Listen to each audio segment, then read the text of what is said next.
Bienvenue sur le podcast d'Equizen Conseil, l'âme des chevaux, le podcast pour connaître le cheval et mieux le comprendre.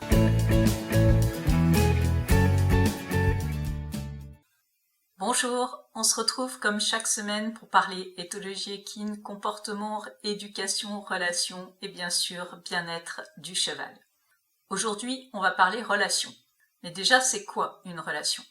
Alors, comme on l'a vu dans l'épisode 6, une relation, ça va être le résultat de l'ensemble des interactions que vous avez avec votre cheval.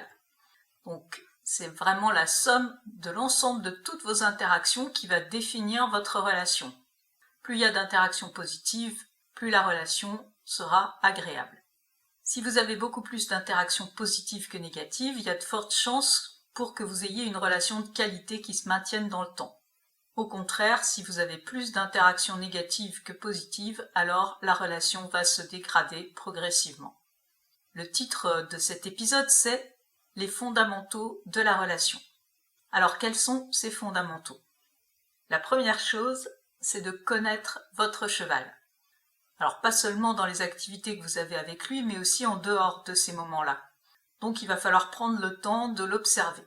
Ça a deux avantages. D'abord, vous allez passer du temps à proximité de votre cheval, et même si vous n'avez pas d'interaction directement, il sera conscient de votre présence et ne vous associera pas seulement au fait d'aller travailler. D'autre part, vous allez mieux le connaître et découvrir comment il occupe son temps quand vous n'êtes pas là. Ce qu'il aime faire, où, quand, avec qui. Allez vous asseoir dans le pré, attendez que les chevaux oublient votre présence, et observez-les. Vous pouvez le faire pendant 20 ou 30 minutes régulièrement, si possible à des moments différents de la journée pour vraiment voir toutes les activités de votre cheval. Le second point important, c'est d'être capable de comprendre votre cheval.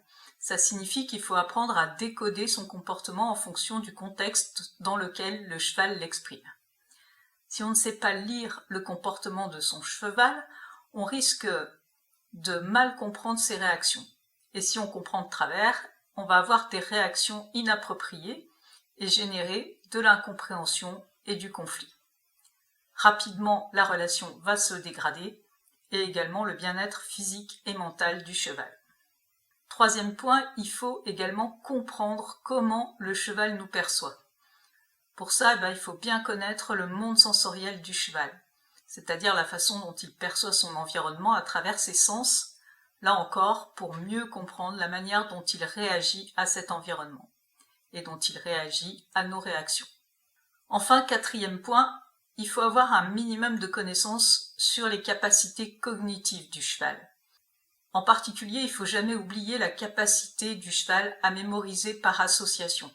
Notre cheval, il va en permanence scruter notre langage corporel, le ton de notre voix, nos expressions faciales, et il va en tirer des enseignements en fonction des conséquences que ça va avoir pour lui. À partir de ces bases, vous allez pouvoir commencer à construire la relation dont vous rêvez avec votre cheval. On peut résumer ces fondamentaux de la relation par connaître son cheval pour mieux le comprendre. À partir de là, on peut multiplier les interactions qui seront perçues positivement par notre cheval et commencer à créer du lien.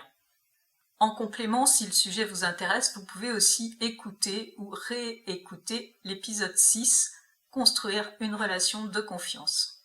Si vous avez envie d'en apprendre toujours plus sur les chevaux, rejoignez la communauté Equizen. Un autre moyen pour vous former à votre rythme, à tout petit prix, tout en échangeant avec d'autres passionnés du cheval. Vous aurez accès également à des conseils lorsque vous en avez besoin. Chaque semaine, une nouvelle vidéo est ajoutée sur une de ces 5 thématiques, éthologie, apprentissage, relations, comportement et bien-être. Pour découvrir la communauté Equizen, cliquez sur le lien dans la description. J'espère vous y retrouver. En attendant, on se donne rendez-vous la semaine prochaine pour un nouveau sujet et je vous souhaite une belle semaine à tous.